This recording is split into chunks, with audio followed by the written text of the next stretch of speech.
When I arrived at the gas station for my first shift, the place looked quite normal. It was one of those independent gas stations, named a generic Star Gasoline, and clearly family-owned. It was a bit run down but serviceable, and only one car was currently pumping gas. The gas tanks were lit by a single yellow light that hung in the center, casting shadows in all four directions, like a compass dial. The actual convenience store part of the gas station was typical.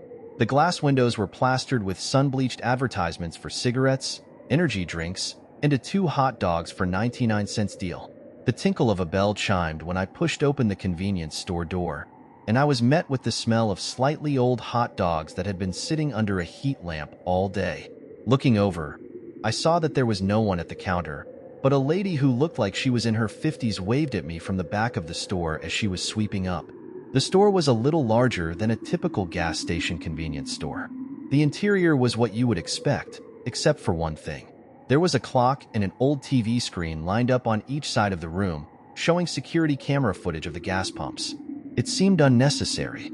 In addition, the owners didn't aim the security cameras very well, and it was mostly casting footage of the ground in between the gas pumps and the store, instead of centering the gas pumps. Hello.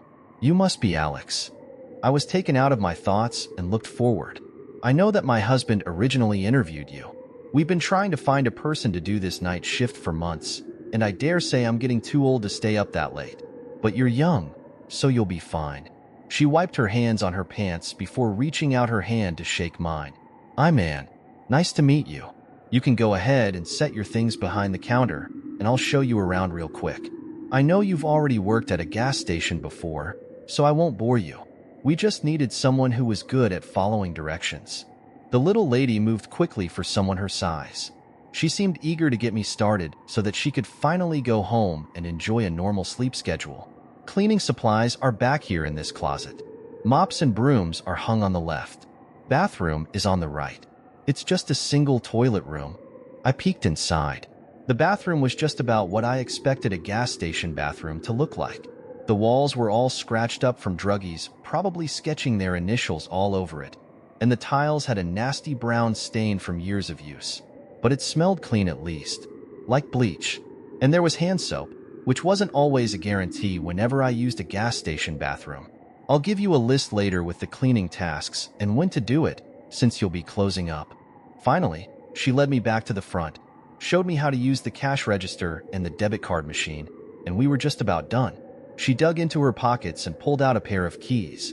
These are the keys to lock up, one for the front and one for the back door. Near your chair at the register, there's a yellow list of the cleaning tasks. The most important one is the red sheet. She pointed at the bright red paper sitting next to the register. Read that and learn it by heart, and you'll have no problems. Thanks, I'll take a read. Did you bring a good watch like I told you to? Yes, I did. Though it looks like you have so many clocks in here, I feel like I don't really need this watch to tell the time. Oh no, you'll definitely need it. Trust me. You've got another, 15 minutes before your shift starts. Go sit down and start on some of those tasks and keep it with you for a few days. You'll know it by heart soon enough. She picked up her bags from behind the counter and left. There were no customers anymore, and it was relatively quiet. It was almost 10 p.m., and by now there weren't even any cars passing by on the road outside in this small town. I gazed outside again at the lone gas station light, flickering occasionally in the distance. The light illuminated long, stretching shadows of the gas pumps. All four shadows were cast in the same direction towards the convenience store, almost like they were crawling towards the building in parallel. I picked up the 2 instruction sheets. Both were laminated and printed on sturdy cardstock and a little grimy from use, probably because many employees had to refer to them often. The yellow sheet didn't seem all that interesting, just a lot of mundane tasks like mopping up and taking out the trash at the end of the night. The red sheet, however, had blocks of text. Star Gas Station Night Shift Employee Manual. Please follow all instructions with great care. It is important that you are punctual and uphold the quality of service that our customers expect, even during the late night hours. We strive for peace and harmony with our neighbors, night and day. 1A clean store with busy employees is a happy and occupied store. 2 spend most of your time being active in the lit part of the store except when otherwise necessary. Half of the lights are always off. 3 before 10 p.m., turn off half of the store lights. It does not matter which half of the store that you keep lit, but whatever you choose, keep it for the rest of the night. If you turn off all of the lights, it makes the store look closed. You will need the unlit part of the store later. For if you need to use the bathroom, keep the door cracked so that you can keep an eye on the security footage on the TV monitors. 5 throughout the night, you might notice puddles of water and heavy dust on the floor and table surfaces in various places. Try to clean them up when you can, using the provided mops and dusters. Puddles and dust make the store look abandoned and unkempt and will attract attention. A clean store is a happy, occupied store. We recommend occasionally patrolling the store to look for water or dust that you might miss. Remember to check the employee break room. 6 around 12 a.m. or earlier, prepare the mop bucket with water and soap. At 12:05 a.m., go to the back of the store to the refrigerated drinks aisle and mop the aisle continuously until 12:25 a.m. Do not leave this aisle or stop mopping until the specified time. For any reason, you may feel something watching you and a strong desire to leave the aisle and hide. Do not listen to this urge. Act normal and do not show signs of fear. You may go back and forth down the aisle until time is up. Management recommends keeping your head down, keeping an eye on your watch, and wearing some headphones with music to help you block out sound. The quality of your mopping does not matter, but it is important that you appear busy at work. 7 on the walls next to the cash register is a camera feed of the back lot that is different from the other camera feeds. You do not need to check this feed too frequently, only once every 30 minutes at the top and bottom of the hour. At any time of the night, if you see a shadowy figure standing in front of the camera feed and staring directly at you into the camera, calmly and slowly duck down under the register so that you no longer are able to see this particular monitor screen. We call him Fred. Wait 5 minutes and use the provided compact mirror underneath the cash register to indirectly check if Fred is still there. If he is still there, continue checking every 5 minutes until he leaves. 8. This one only happens if you are not acting busy enough, or if the store is dirty. You may see Fred standing directly looking in at the front of the convenience store. If so, stop what you are doing and do not acknowledge his presence, but calmly crouch behind any of the aisles in the unlit section and make noise by reorganizing and moving snack bags and drinks around. Do not stand up again. You want him to hear you, not see you. He will not want to bother you if you seem busy. You can peek through the shelves to see if he is still there, but be careful. 9. Finally, these are the most important rules. We usually only have one local neighbor, Fred, visit every night. But on very rare unlucky occasions, there are more of them. Unfortunately, only Fred is relatively harmless, as long as you follow the rules. The other foreign visitors are not. There are multiple TV monitors on all walls of the store. If at any time in the parking lot you see the 4 shadows of the gas pump all face towards you in the same direction, this is a bad omen. It means that out-of-town visitors are nearby, and it is best to vacate. 10. You will have a few minutes. Drop what you are doing, run to the employee back room, and find a large light switch panel on the back wall. Turn off every switch to turn off all electricity to the store. It will make the store look closed, and the visitors may leave to look for a different establishment. This angers Fred, who is a local, but helps discourage out-of-town visitors from coming in. Go into the storage room on the right, lock the door, and deadbolt it. Put your phone on silent and send a text. Do not try to leave. Multiple visitors may enter the store. Fred will also get inside now that the store seems closed, but he should not find you if you remain still. You can take a nap for the rest of the night as long as you do not snore. If all goes well, we will collect you in the morning and pay you triple your wages for the trouble. Ice ran through my fingers as I reread one line that stood out. In a panic, I looked up at the closest monitor, and the shadows were so elongated that they were basically leaking into the store. But there were no shadowy figures inside. Yet, I was starting to shake. No way that this list was real, but I clearly remembered the shadows being in a compass formation when I first arrived. The sun was already down, and unless that singular light fixture could somehow move positions, there's no way to explain the shadows suddenly changing to stand parallel to one another. Blood was draining from my face, and I looked up the clock. It had taken me a while to read through the list, but maybe I had a minute left. Break room, back wall panel, storage room, lock it and deadbolt, call and then stay silent. I sprinted from behind the counter and ran to the back room. I quickly located the light panel and smashed my hands down on all of the switches and blacked out the store. My hand fumbled for my phone flashlight while I grasped the walls to find the storage room door and pulled myself in. I couldn't see a thing except for the narrow beam of my phone flashlight, but I managed to lock and deadbolt the door with my jittery fingers, then located boxes that I could hide behind. My heart was pounding. I wasn't sure if all this was a joke, but it couldn't hurt to call and ask her what in the world was going on. I dialed her number and heard the dial tone of a phone call trying to get through. I hope she picks up. It seemed to take forever. Hello? I couldn't believe she actually picked up. I immediately asked her if that red instruction sheet was real. In a slurry of panicked words, I also explained the shadows that all began facing the same direction towards the store and demanded to know if I was in actual danger. Sorry that I didn't tell you, honey. That last one almost never happens. It's only happened a couple of times in the past 2 years. You just got really unlucky. It seems like you did almost everything right, though. I breathed a sigh of relief. Just stay inside and stay quiet. We'll get you in the morning, sweetie. I was still in a panic, but this reassurance relaxed me enough to slump down the wall and get ready to settle in for the night. However, just as I was about to put the phone down, a thought bubbled up in my head. Did she say that I did almost everything right?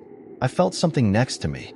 The voice was now no longer coming from my cell phone, but right next to my ear. You were supposed to text her. That wasn't me on the phone. I felt my face drain white. I asked her how it was possible that phone call I made while being in the storage room sounded so real. I even heard a dial tone. Oh, I know that sounds crazy, Han. Don't look at me like that. Sit down. And sat me down, and I spilled a slew of questions at her, but she didn't answer everything. According to her, shadowy entities like Fred can mimic voices and sounds that they've heard. She said that's why one of the rules about mopping the drinks aisle at 12:05 a.m. recommended music with headphones. When she's done it, sometimes she would hear what sounded like her husband calling her name from the parking lot, or her son knocking on the back door saying he needed to get in. But her husband knows not to come at night, and her son doesn't live in this town anymore. Another time when she was on the night shift, it sounded like her cell phone was ringing in her pocket while she was in the middle of mopping. Out of habit, she absent-mindedly picked it up, but then a realization and dread filled her. Her phone is always on silent, so it couldn't have been ringing. She never made that mistake again, and apologized for not being clearer about the job details. She said after seeing and doing this job for so many years, she took the little details for granted and didn't consider that a new person wouldn't know the little tidbits and tips she's picked up from experience. I didn't accept her apology, and that last part seemed like an excuse. She and her husband deliberately left out these details on the job description. My mind flashed back to when I got the job and thought it was odd that Anne's husband only phone interviewed me and didn't seem to want to meet in person before giving me the offer. At the time, I chalked it up to desperation. I would have left and never come back if it weren't for my curiosity. I really wanted to know if all of this was real or if I had the craziest mental trip in the world without having done any drugs. And told me she's had a few employees who stuck around over the 20-plus years that she and her husband owned this gas station. She usually tried to get town locals. They were acquainted with the strange, supernatural occurrences around them. They don't happen to everyone, but some. However, as the residents grew older, many of their children skipped town and moved elsewhere as soon as they could. I asked and why she and her husband don't just skip town and move elsewhere. Or why not just close the gas station before nightfall and avoid the whole night charades altogether? She said she couldn't. Her husband inherited this gas station from his own father. It's an old town, and all of the original buildings experience odd events when they deviate too much from how they were 50 years ago. Because this gas station was originally a stay-open-late gas station for trucks that passed through town at night, something wanted it to stay that way. Her husband had younger siblings, but in order for them to be able to leave town and live normal lives, someone had to take on the role of owning the family gas station, and it landed on him as the eldest. Once her husband did try to abandon and shut down the gas station, but misfortunes and near-death freak accidents started to happen around the family. When he reopened and restored the normal working hours of the gas station, it stopped. The big question you guys probably want to know is how I'm still here to type up this report to you. I have no memory whatsoever after hearing Fred speak into my ear in that storage room till later, when I woke up lying face up in the employee break room. Light streamed from the front of the store, and I realized it was daylight. Long story short, I didn't die that night in the gas station. That's not the case for my predecessors in this job, apparently, and says others have mysteriously disappeared during their shifts before, presumably because they made a mistake, and doesn't know if they died or if something else happened to them. And then her husband reckoned that it had let me off easy. It had let off another employee easily before, but took his leg, like it took his leg off clean. He technically lived through the encounter, but died from bleeding out in the middle of the night while blacked out. Obviously, both and her husband have survived making mistakes more than once, probably because they had inherited the gas station and were needed to run it. I wasn't sure whether to believe them. I tried asking for the names of the previous employees, but refused, citing privacy for the families affected. She can't stop me from Googling missing person reports, though. I'm sure in such a small town, it would be all over the newspapers and town talk. However, I should tell you all that I didn't survive completely unscathed. The ear where I heard Fred speak was now deaf. Even though she was being somewhat uncooperative and a little sketchy, she did look at me with concern when she realized that I became deaf in one ear as a result of working that shift. She divulged that the reason that she worked the night shift these past years was because her husband had gone completely blind. He had accidentally fallen asleep while doing the night shift, and he woke up the next morning, shaken up by Anne. It was a bright and sunny day, but he asked her why the lights were still off, and herself was getting older, and she was worried that she would fall asleep one day too. She needed a replacement, and perhaps that's why I lived instead of suffering a mysterious disappearance. I'm not sure if that was the truth or a threat. Next, I wanted to know who or what the heck Fred was, and shook her head and told me that was a story for another day. Not now. You're tired from the shock. Go home and rest up. I refused and asked her about Fred again, demanding my right to know what almost killed me. Shaking her head vigorously, she started to shoo me outside the door of the gas station, saying, "I'll tell you another time. You can have the rest of the week off, but I need you back on Monday." What? Monday? This lady thinks I'll come back? Before I could shove my way back inside the store, and quickly locked it to keep me from pestering her, and despite it still being opening hours. As she walked away and ignored me, I commented under my breath that Fred wouldn't like that she locked the door. Fine. Bewildered, and my head swimming with more questions than answers, I turned to go back to my car and head home. I got my left ear checked by the doctor, and she told me the eardrum had blown out and was not reparable. I might recover slight hearing, but wouldn't get full functionality back ever. Since then, I tried to apply to many different other local jobs after that, because I was determined not to come back. There was no way I was ever coming back because that gas station is crazy and is not worth dying over. But for some reason, whenever I visited businesses to apply to in person, I kept getting turned down immediately. They would say that I'm not fit for the job despite being well qualified, or they would say that the job was already taken or filled up, which made me skeptical. For a couple of those jobs, the opening was just posted that same day. I also pursued some job ads and sent an email with my resume, but almost right away I got multiple message not delivered bounce backs or errors that said the email recipient did not exist or was unreachable. Had I misspelled the email address somehow? I got a friend of mine from another city to apply to the same jobs and reply to the same emails, but his went through just fine. Then, he tried to apply to things on my behalf using my resume, but he would get turned down right away, inexplicably. It did not take long for me to put two and two together. Something wanted me to stay. The past few nights confirmed it. It started the first night the day after the gas station incident. My bedroom clock showed 10:30 p.m., and I was standing in front of my mirrored closet door. That was when I saw it. A shadowy silhouette was barely visible through my opaque curtains. The edges weren't solid like a real person backlit by the streetlights outside. It was blurred, and the whole figure was almost see-through. It wasn't moving but was facing towards me. I froze. I live in a nearby small town. This was not the same town that Anne's gas station was in. Something followed me home. I froze too long because after about 10 seconds, suddenly the light turned off in my room.